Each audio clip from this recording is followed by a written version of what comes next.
All right, how we doing? All right. Okay, here we go. Let's Move Blaine was created through Michelle Obama's Let's Move program. And it's a phenomenal initiative to start off with. I'm just going to sell it right then and there. And so we're going to give a couple little details about what we've gone through in establishing Let's Move Blaine for our community. So first, we're the movers, Let's Move Blaine. And I'm Dan Purge, Blaine Elementary. I teach grades 3 through 5. I'm Lori Sween. I am from a local nonprofit called the Hope Heart Institute. I'm Marty Solomon. I'm one of the coordinators of the Whatcom Farm to School support team. I'm Heidi Holmes with Northwest Park and Recreation, and we help provide the fitness. I'm Jessica Sankey, and I'm also with the Whatcom Farm to School. All right. So Lori and I, we met at a WAPRD conference when we were in Yakima back in 2010. And we had a conversation about how I was doing BMI with the kids. And about 38% of the kids were at or above healthy weight. And that's pretty huge if you think about it. And that's a consistent trend over a 5-year period. That's grades 3 through 5 with about 460 kids. And I didn't really see any cohort be any heavier or be any less heavier. And it wasn't really gender specific. That was basically how the numbers were playing out. And as the kids would go through 3rd grade, 4th grade, and 5th grade, the BMI would just go up, the percentage would go up just a little bit. And so we were having a chat about how that's just really, it's not acceptable. Yeah. And initially when we got started, we were thinking more along the lines of partnering with a university and doing a research project. But in time, we needed to meet with the School Health Advisory Council and just kind of really scale back and identify what the local community who the local community partners would be, as well as what their interests were. And at that time, we were talking about how did I come across Let's Move initiative, and I'm not really too sure. I think it was a conference, it could have been on the radio, I don't know. But I started looking into it, and I thought, this is great. And they have 4 pillars that Michelle's established with the Let's Move program, the Let's Move cities. And the 4 pillars is, one is increasing physical activity. Increasing nutrition support in the school district. Giving caretakers and parents the tools to help fight childhood obesity in the early childhood stages. And improving access to affordable, healthy food. And with those 4 pillars, it set a great foundation and a great template and a great model for us to go through. So I wasn't quite too sure where to go, and so I went to the Let's Move website, and I found that there were district representatives. And with the district representatives, I contacted District 10 down in Seattle. And she gave me a list of 19 Let's Move cities in Washington State. And from there, I was able to kind of, I connected with Cheney. Cheney's here today, raise your hands, Cheney. And then Lacey and Snohomish were the 3 that answered back my emails.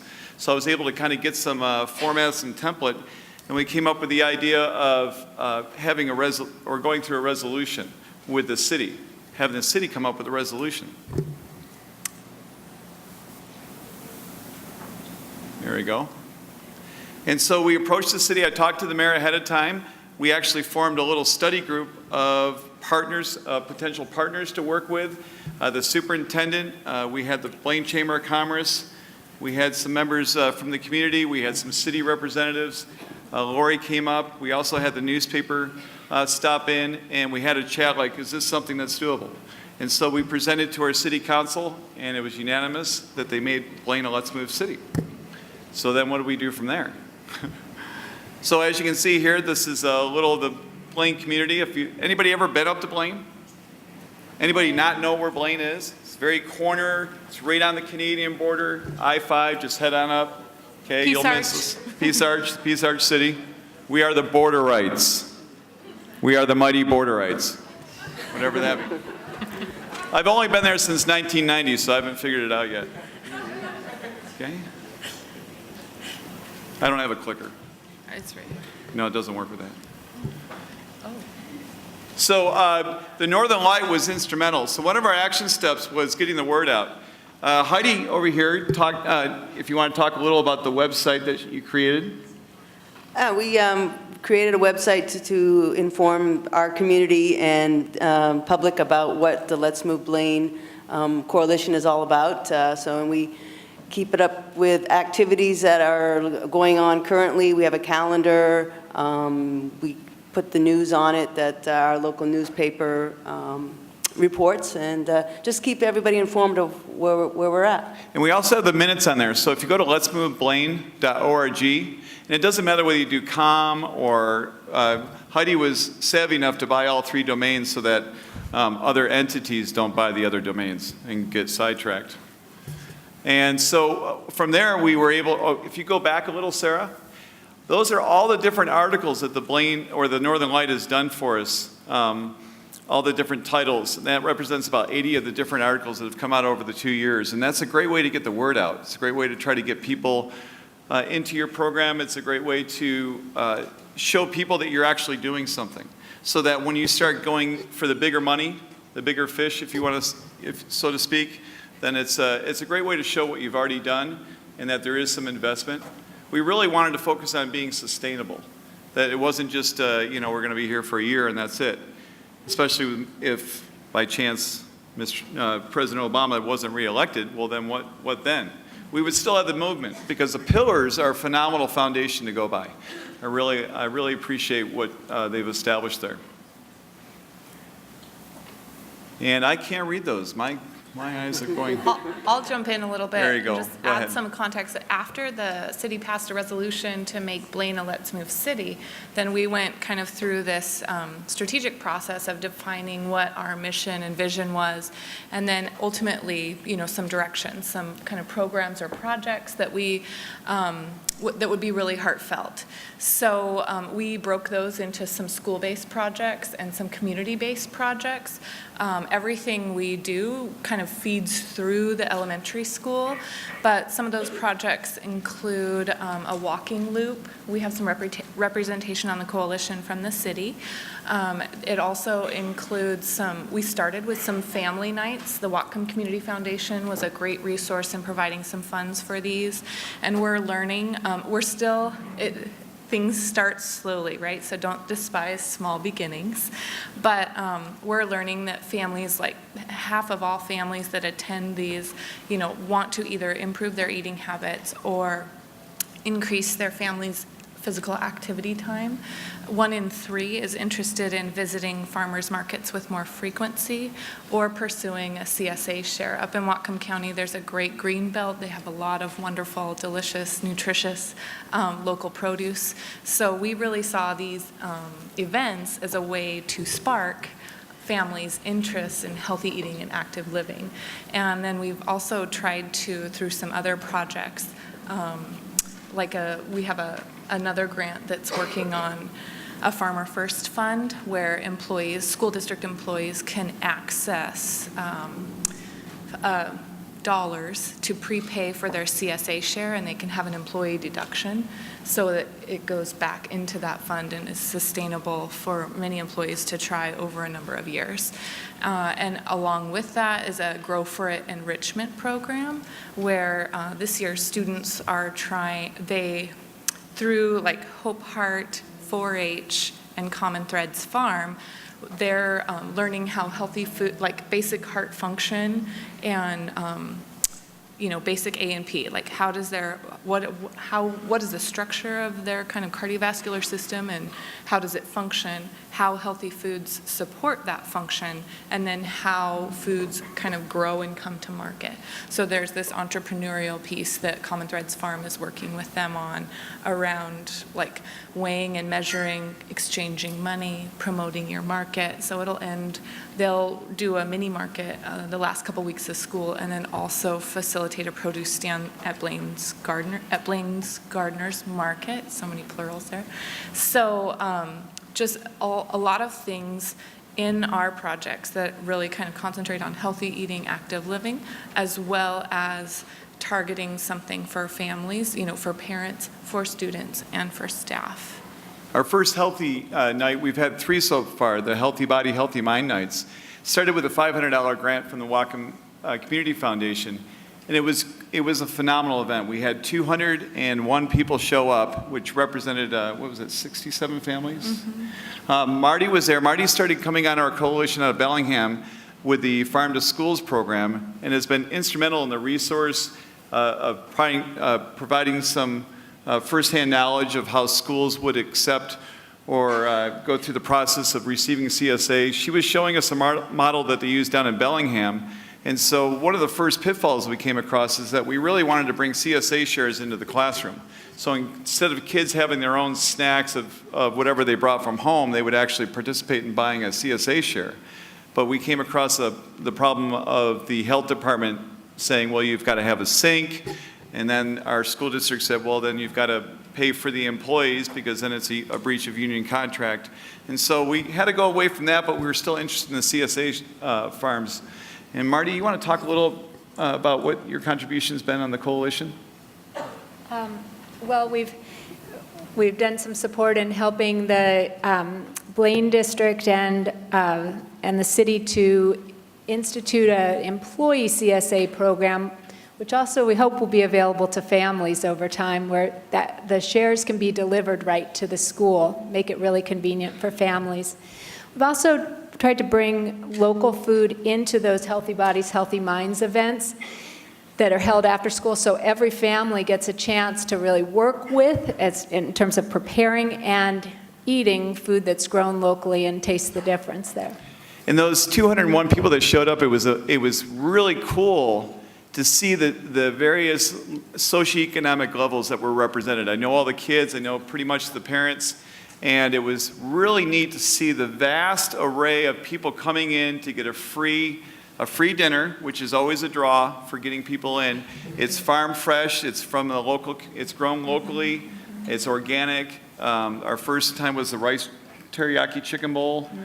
We've had a kale soup, kale and white bean soup, and it's really cool to see the kids go through the different vendors that we would bring on board. We had one time, we had the food bank as a vendor showing what they were looking for, what would be helpful for them to have for produce for people to donate, as well as to receive what they would receive if they were to go to the food bank, which this year we went through an amazing amount of food at our food bank, as you can imagine.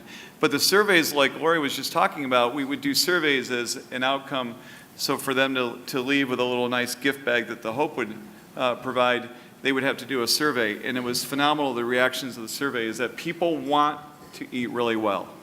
They want nutritious foods. They want gardens. They want those things. They just don't know how. And Marty and I have had conversations where you really have to provide the need for the people to go out there and say, we all know, there's not a single person in this room that doesn't know that fresh fruits and vegetables is good for you. Everybody knows it. It's in the news. We know McDonald's is bad. But why did their stock go up recently? Because of the economy. And so we really have to provide the need and then the resources for people. So we're hoping that CSA shares will have recipes for people to be able to get the turnips and know what to do with them. Make turnip fries, which is what I found out. So it's kind of interesting. But go ahead with if you want to go ahead, Sarah. Some key challenges that we had is that basically what you see here, the coalition, are people that are on other committees in the community. I know that, how many committees are you on down there, Heidi? Oh, about 4 or 5 different committees. So we're trying to recruit people. That's your small community. Another one is that you can't rely on a small community to be your finance base because they're getting hit hard by the schools. The school has the band go to Japan, so then all the band kids go out to the small business community. And we have about 2,000 students in the Blaine School District. So, and there's not too much of a business up there. So we have been starting to get the grants. We got the $500 grant last June, and then we got $5,000, and then our recent one was $11,500. So we're just kind of getting a little bit bigger. Now our big challenge is to try to get a grant writer on our staff so that we can kind of, take the pressure off the local community, and hopefully that they'll start coming in with in-kind services of time and so on, and our passport to fund. We haven't talked about that. We haven't. I just And really how much time do we have? really quick on this. Okay, probably like 1 minute. So really quick on the grant side, every county in the state, most likely that I'm aware of, has a community foundation, which can be a funding source and has been in some of the other communities that the Hope is working with, but has been extremely generous in Whatcom. And then the other piece is like for the Hope's kind of contribution is that we are supporting in that grant writing role. It doesn't, nothing comes to the Hope, but it definitely furthers our mission to promote, healthy lifestyles. So we're finding that it's funding projects. It's not hugely funding infrastructure, but these are sources and tips. Like it would be wise to look at what foundations and nonprofit organizations are in and around your school district that might be interested in partnering with you and helping with that grant writing process and being involved. It shows your collaboration, and it also is mutually beneficial. And our administrator, our building principal is just blown away by all of this. He's so receptive to this. Next year he wants to form a student wellness committee, and not just the wellness of eating right and being physically active, but the overall arching wellness, the environment and so on. And bring in the PTO and bring in other community members and make it just another vehicle. And he's also thinking about trying to get a grant writer for that, like a 0.4 FTE or so on. Because if you've been looking at grants, Lisa sends out so many grants through the listserv. I wish I had the time to write them, but the money is out there. How many people know the money is out there? I mean, you've seen the grants. And yes, it's competitive, but it's available out there. So if anything, form a coalition like this, try to get somebody on the team that's a grant writer. It'd be very beneficial. And Sarah, one more. We'll just do the next one, the last one. People can look at our sponsors that we've had. So let's move Blaine.org. Have any questions, give us a shout via email or right now.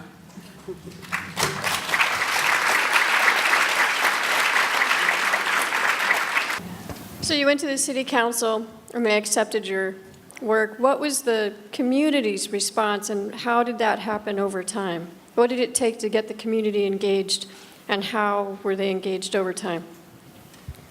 Well, we do have some 5K fun runs, and so people would come out and support us that way.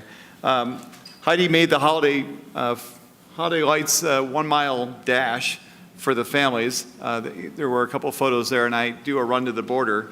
And August 3rd, if you want to come up to Blaine, run through the Peace Arch. Run right through the Peace Arch, get your picture taken. August 3rd, 5K, run to the border. So things like that, those are fundraisers. We get the word out to them. Just by talking with people at those events, they see that the support, the Healthy Minds, Healthy Bodies is huge. Those events in the evening where you provide a meal, you get the families in there, you get the kids in there, you see it's a matter of changing the culture of the parents. And I love the question somebody had earlier about trying to change the climate of, selling the pop and the candy at the football games. That's a culture. It's a hard culture. It's not going away. Everybody knows it's not good for you, but why is it still there? Is it really about the money? It's about the culture, how ingrained people are. I think the other thing that you've done really well is all the partners you've brought to the table. So there's so many great organizations that are part of Let's Move. They're representatives sitting right there at every meeting. There's, the superintendent from Blaine Schools, so the district's represented by Dan and superintendent. There's the city of Blaine, there's Parks and Rec, there's the Whatcom Health Department. You go on, the whole list is there. There's wonderful community partners who then are taking everything that's going on and sharing it with their constituencies, and there's just gets the energy going very synergistically through the whole community. But I'm also finding too, like when we presented the Chamber of Commerce, they're not used to this yet. It's a new concept of, it's just, again, it's breaking the culture that has got us here, has got us to where we have to have these conferences to talk about things we already understand and we already know and preach to the choir, but yet we're here because there is a problem. And so we've got to go back and try to change it And a Let's Move program is a phenomenal way to go.